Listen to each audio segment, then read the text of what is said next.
This is the Limestone lowdown. Hear the sound when you lie through the issues all around. From every corner, let's make it clear. The change we need is starting here.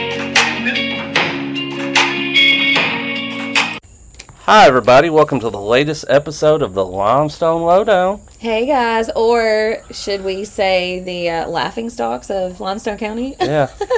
Can we put that on a shirt? Maybe we'll sponsor a softball team and that can be our LLL, Yeah. laughing stocks of Limestone. Yep. Anyways, just another day in the life of the Limestone Lowdown. I'll start with the Veterans Building. So I went in there the other day and I was speaking to... well, you had a county resident reach out to you. Yes, I had a county resident reach out to me, so I went by there, being a veteran as well. Mm-hmm. I was interested in what was going on, and so I went by and talked to Mr. Matt, and he said that there was some stuff that needed to be updating, and they had tried, and they'd done a little bit, but not a lot. Mm-hmm. Apparently there'd been some mold, which the county did take care of. Yeah. They sprayed for mold, but they had to stop like the air conditioning system, and they put like mini splits in the building. And the building, let's just say, is kind of old. It kind of needs serious updating. But they did do that. The only thing was they did not let the Veterans Affairs office know, so they walk in there on they did this over a weekend, and they walk in on Monday, and they don't even know what's going on. Yeah. So I feel like they could have gave them a little bit of, kind of forewarning that we sprayed for the mold, but other than that, so they took care of that, and then the bathroom needed some attention, which I'm assuming they're doing right now, because funny thing, at the legislative update that we talked to Mr. Daly, and he said, funny thing you asked, that they're there right now. It's like, awesome, okay. Yeah. So kudos to the county commission. Yeah, shout out to Colin Daly and the county commission. For the guy reached out again, and, now we're taking care of everything. So that's great. Yeah. So that's how it should be. There's a problem, people reach out, and it gets fixed. Like, nobody can, plus, A+. That's all you can say. So speaking responsive of government. Wow. Speaking of the legislative update, that's what we went to this week. I actually found it very informative. Yes. We had thanks to the chamber for putting that on. Right. Yeah. So that is something that I found super useful. So that was something that Pammy Jamar was not there. I think it was like Weston Coleman. He was this spokesperson. Mm-hmm. He said that they do this every year. They host this. They actually host. They do the state of the city. They do the state of the county. There's also like the state of the state. Mama's coming. Yeah, Mama. Governor Ivy is coming the end of October, and she's going to be. So huge kudos to the chamber. If you've listened to us anytime, we love information. And we love you getting information, so the more the better. So we love it. I think that that's part of, knowledge is power, and I think that we've kind of been misrepresented on what this podcast is. It's not about, trying to call anybody out, make anybody look bad. It is literally just to put information out there. Is it opinion based? Yeah, because that's what everybody's got. I mean, it's kind of like everybody's got a butthole. Everybody's got an opinion. It just is what it is.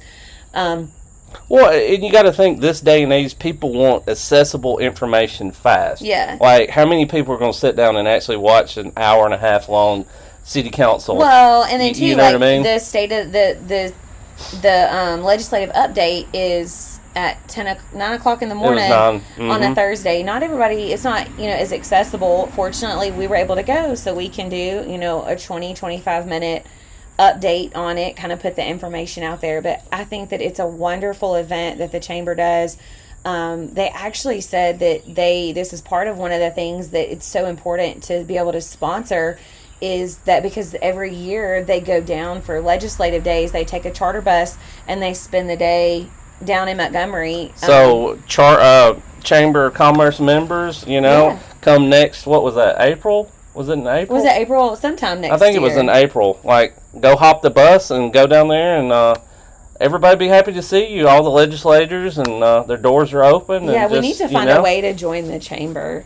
We need to. I would love to do that, to be able to go down there. But, so yeah, huge shout out for the chamber for coordinating that. We had a really good panel this time. So we had Representative Tim Melson, Arthur Orr, Andy Witt, Parker Moore, Philip Rigsby, and Danny Crawford. The only one that I did not see there is Larry Stutz. So after that's great. And I think we should talk about that for a second. So circa 23 or 24, maybe 23, they cut that part of Athens, the city of Athens, off from Tim Melson and put it with Larry Stutz, and he covers Colbert County, Lawrence County, and the city of Athens. Yeah, because Tim Melson, it's like he's West Athens or West Limestone County, and then he kind of like loops up all the way to like North Jefferson and Elm Street, and then all the way to like the east. It's kind of like weird how it hooks down, but Larry Stutz is actually like a huge chunk of Athens, and I don't even know that he's been to Athens since he... Well, that's what you said. Yeah. Because you went... Yeah, I did. I went down and just to meet him, and I was up there for legislative days this year, and I just went and shook his hand, and he's like, honestly, I've never been to Athens since that's been my district. I was kind of like, oh, that's kind of a problem. I thought that maybe he would be there this time, but he wasn't. But we did. We had a really good panel. Well, 2 out of 3 senators isn't bad, right? Yeah, 2 out of 3 all senators. the House, but 2 out of 3 senators, so that's not too bad. Just a funny, Arthur Orr, so one of the questions, before we kind of get into the meat of what was covered, they asked it was actually like the last question, I think, that they said, with like municipal elections coming up, what is something that you feel like has been like good working well between the congressional delegation and the cities cities, not just cities, Athens, right. But cities. And Arthur Orr spoke up first, and he was like, oh yeah, it's something about Ronnie Marks, and then he was like, well, whatever Holly wants. And considering everything that's been going on and coming out recently, it's like crickets. It was kind of like there was a couple laughs, but it was kind of an awkward silence. Yeah. I think I awkwardly laughed out loud. But anyways, I just thought that was really funny. And then also Andy Witt. Andy Witt is not someone that we are able to vote for, but we would if we could. If there he was very impressive. He was impressive, and he was impressive like from the jump, like everything he said, everything that he stands for. Very personable. Very personable. It was funny, even how he was dressed. Like, no offense to him, we thought he was a little bit older, and he just looked like somebody out of maybe the 60s or something. Yeah. But just in 60s is in like a like a classic. You think Americana looking. Yeah. He was just very engaging. He was self-depreciating. He's like, "What is this, a roast of me?" Yeah. Because people kept bouncing off of him and everything. But it was just very refreshing. Yeah. You know what I mean? He supported his daughter, married a farmer, so that's been taken, because that was one of the topics that they talked about was insurance and farmers. Yes, Alpha. It was Alpha, right? That's going to be able to offer health insurance. And it wasn't free, but it was cheap, or it was pretty. Well, I think that Alpha's offered insurance before, but the way they're going to be part of like a program or whatever to be able to offer it to specifically farmers. Yeah. Because you got to think, a lot of farmers are just doing their own thing. So whether like contractors or whatever, so they're kind of just they don't have the buying power of like, you work for a large corporation that has 1,000 people. Of course, you're going to be able to get cheaper insurance versus just, I got to buy a family plan for 4 people. Yeah. So the power of, all the farmers being able to come together and get that insurance. Which in turn drive down prices. Helps our county commission folks. It helps keep people actually being farmers. They were saying like generationally, correct. It's like, why would you go and work 12-hour days on the farm making not, when you could go work somewhere else, when you making could more go, money. when you could go work at Mazda Toyota or something with full health benefits. Right. And so, he talked about that. He talked about the lottery. He was like, I'm sick of our education lottery going to Florida, Georgia, Tennessee, Mississippi. Mm-hmm. The gummies. Yes. Remember he brought out the thing about the people didn't know that you could buy this gas station gummies, and that they were 100 milligrams per, and he's like, it should be 10. Yes. And he's like, people are like buying this stuff going down to the beach, and he's like, they're high as a kite and they don't even know it. They're not intentionally. His wife was a school teacher, worked in the school system, and kids were going in and buying this stuff at the gas stations and then selling it at school. What he gave the statistic? Did he say 40% of the now stops or whatever are not drunk driving? It's high driving. Remember? Wasn't it 40%? I can't remember. I think it's 40%. It was like, holy crap. And he's also on the state audit board or something too. He was on, you remember them talking about that with Rex Reynolds out of Madison County. Mm-hmm. So he is super involved in the state legislation, and I really appreciated, and I wish I could vote for him. He's like, have no fear, we're trying to get the rocket back. We've got money set aside. He's like, we miss it, and we're going to do our best to get that rocket back, or a rocket back, should I say. Yeah, they've got $6 million set aside, and they're working on getting the rocket back. And when we mean the rocket back, for those of you that are from here, you know which rocket we're talking about on 65. But for those of as soon as you hit the state line, you start looking for that rocket. You're like, I'm almost home. Or if you're going to the beach, you're like, we're almost there.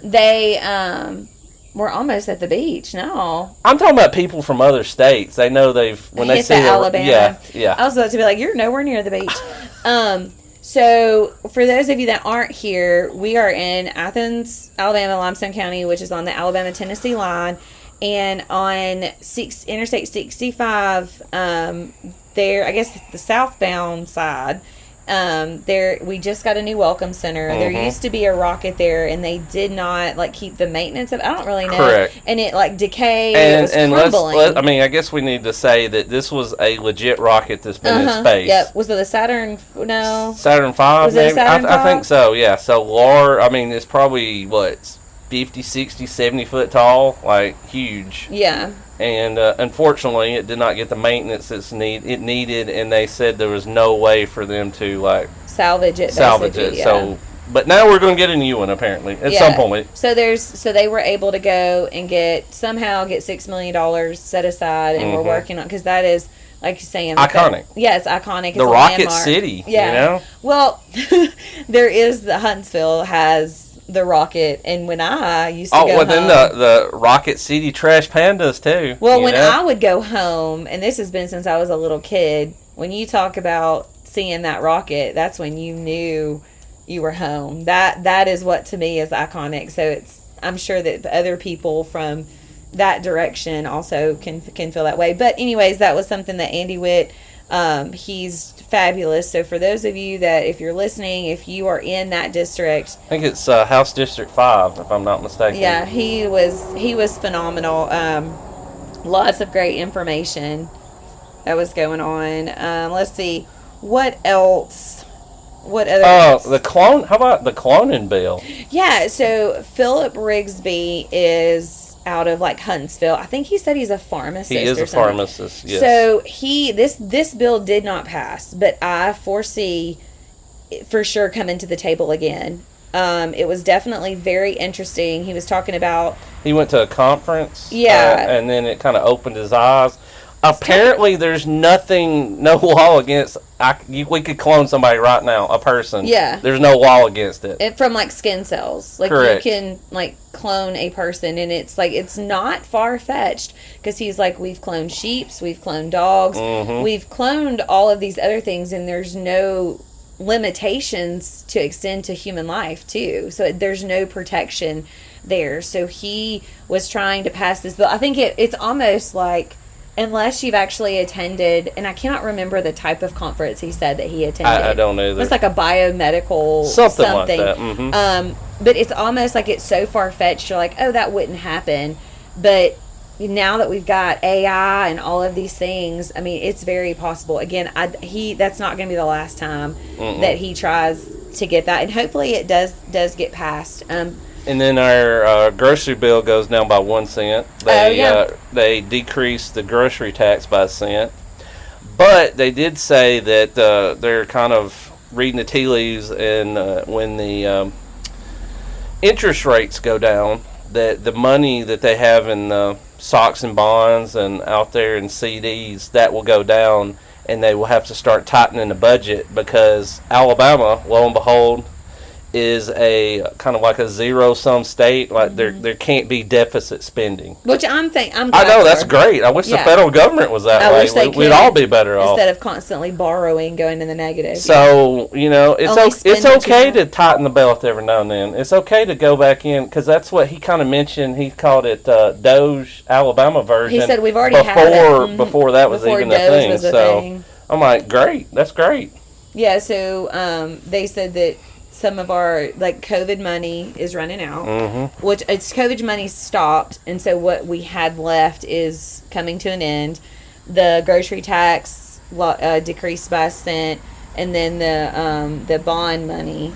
But they also did mention that they were putting money aside to open offices strictly for the Alabama in Japan, Taiwan, etc. And it was no cost. It was only money that they've made off of Alabama money. So Correct. It was at no cost to the taxpayer dollars. Great. Standing up offices over in Taiwan, Japan. There was 3 or 4 overseas countries. He's like, Alabama's international. We need to take advantage of it. We need to say, hey, do business with Alabama. And that only helps our our bottom line. Helps our farmers, helps all of it. Yeah. What was another? I feel like there was another.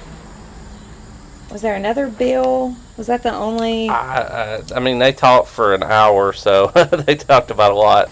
There was one more. Tim Melson, who is he House? No, he's Senate. He's the Senate. He is out in West Limestone County. Florence, Lauderdale County. He is an anesthesiologist, and I think he mentioned his dad was a doctor too. Correct. Back in the 60s, yeah. he did. He said that the dad would have people drop off payments, crops and stuff. He said he was just going to write it off, but he said, back in the olden days that somebody wanted to give, I'm not going to take it for free. Here, take a chicken. Here, take a cow, whatever. Yeah. So oh no, he mentioned turnip greens. I guess I'm gonna eat turnip greens soon.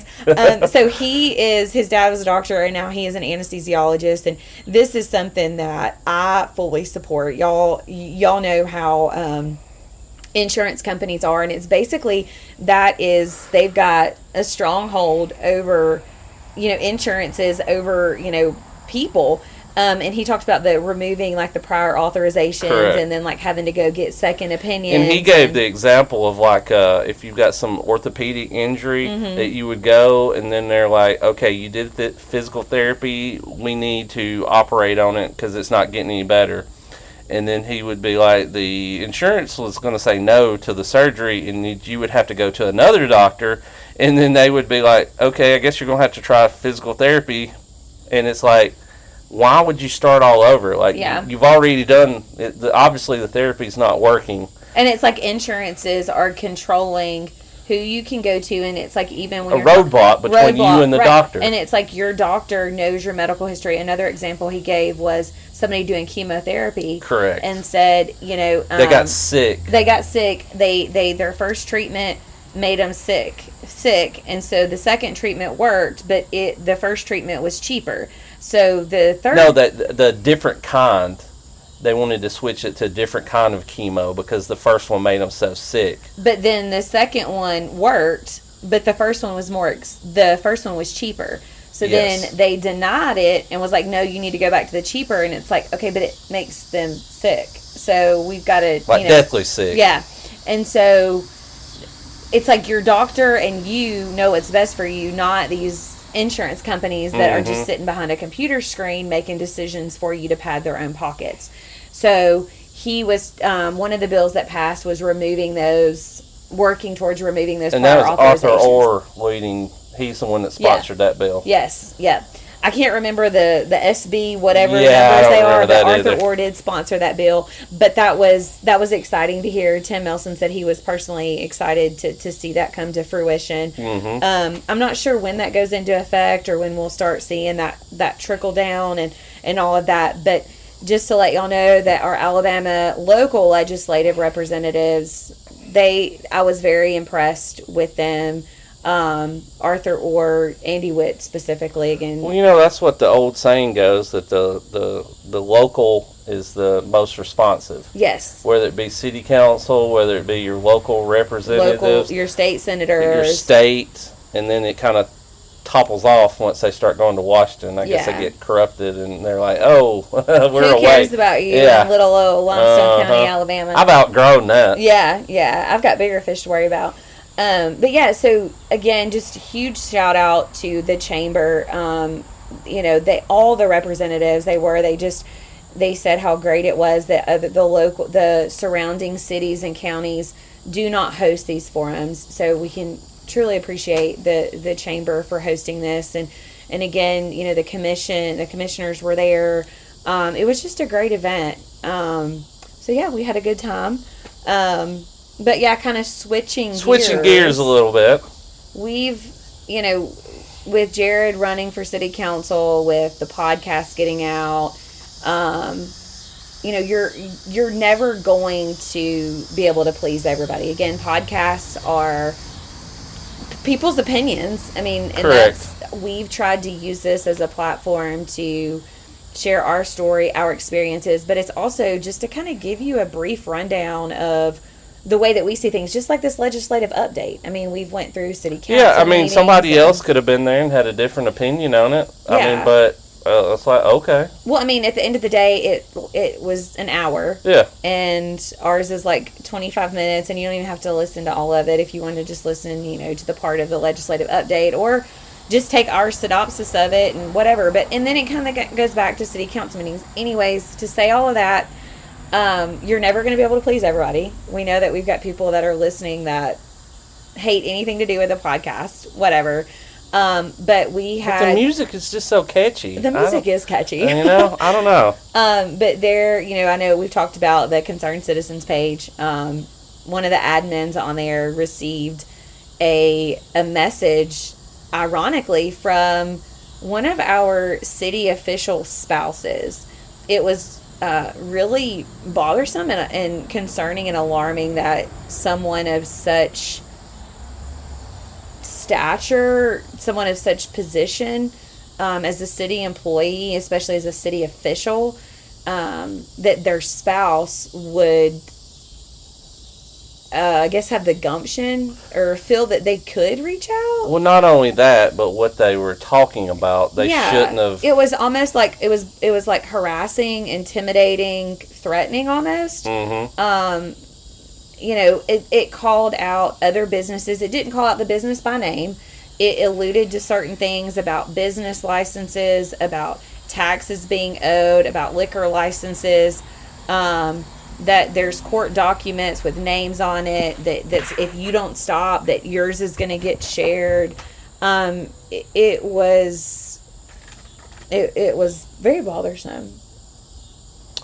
So, it was. But the more concerning thing is that if this stuff has been talked about, like, where's it coming from? Yeah. And why does this person and the person's spouse shouldn't know about it either? Mm-hmm. So it's like, why? How do they know about it? And why do you feel so comfortable talking about city business? Like exactly. That? And then, it's not. I mean, we don't own any businesses. Yeah, if they're not. We don't have any friends that own businesses, so it has nothing to do with us. So, like, why are you even mentioning that? Yeah, it's almost like, because if we have people that agree with what we're saying, and again, it has gotten to where it is election season. And people act like that stuff is going on because it's like, oh, you want your candidate to win or whatever. No, like, we've literally been at every single city council meeting for the last year. questions are not being answered, when it is all rainbows and sunshines, the city council will literally talk for 7 or 8 minutes, engage, ask questions, smile in their face. But as soon as it's something that they don't like, or 3 minutes. Yeah, 3 minutes, and they will literally, even if you only talk for 60 seconds, they will stare at you and not respond. And I just feel like that goes back to that transparency. And so, are there people that are perfectly fine with the way that this city is ran? Yeah, okay, great. Then, like, double thumbs up to you. That's great. I'm so glad that you're happy. But then you also have people on the other side that don't see it that way. And honestly, it's okay. Like, we should all be able to respectfully coexist. And so... What's that? Have a Coke and collaborate? Yeah. But receiving, and then when I was sent these messages and, like, our names are specifically called out in there, I'm like, I just did not appreciate it. And then the fact that, Ronnie Marks, and again, because this is a city official, to me, this is a direct reflection on our mayor. And he took to social media not too long ago. Oh, that would be June 18th. He said, "I do not participate in mudslinging and will not stoop to that level. If any of you hear of something with my campaign doing so, please contact me immediately. I will not stand silently and take support from those who do so." So, Amanda, did you not? I believe you sent an email. Yeah, I just kind of wanted to nip this in the bud and just address it head on. So I took to email, and I emailed just to kind of just go straight to it instead of sending messages on Facebook. We're just very straightforward people. I don't like to participate in drama, and I know people are like, oh, all this is drama. Really, it's not. It's just us having our opinion, and we can have it. And the thing is, we've gone to city council and done it first. We've sent emails that go unresponded to, and then we're just sitting here talking about it. Yeah, so I emailed these screenshots to the mayor and the city attorney, Shane Black, and I also put the city clerk on there too, because some of these like business things are directly involved, like with the city clerk and records and things like that. So I put, "Good afternoon, Mayor Marks. I'm writing to bring your attention to a deeply troubling matter. I was recently provided with screenshots of messages sent by this person in which my family's name is directly mentioned in a manner that appears both harassing and threatening. Given that my family has already been served with threats of litigation on 3 separate occasions, we do not take this behavior lightly. What's particularly concerning is that these messages suggest possible discussions of confidential city business related to private citizens and license issues. If true, and if these conversations involved a city leader and their spouse who holds no official role in such matter, this would constitute a serious breach of ethical and possible legal standards. It raises the question of whether someone in your administration is misusing their position to target or intimidate citizens.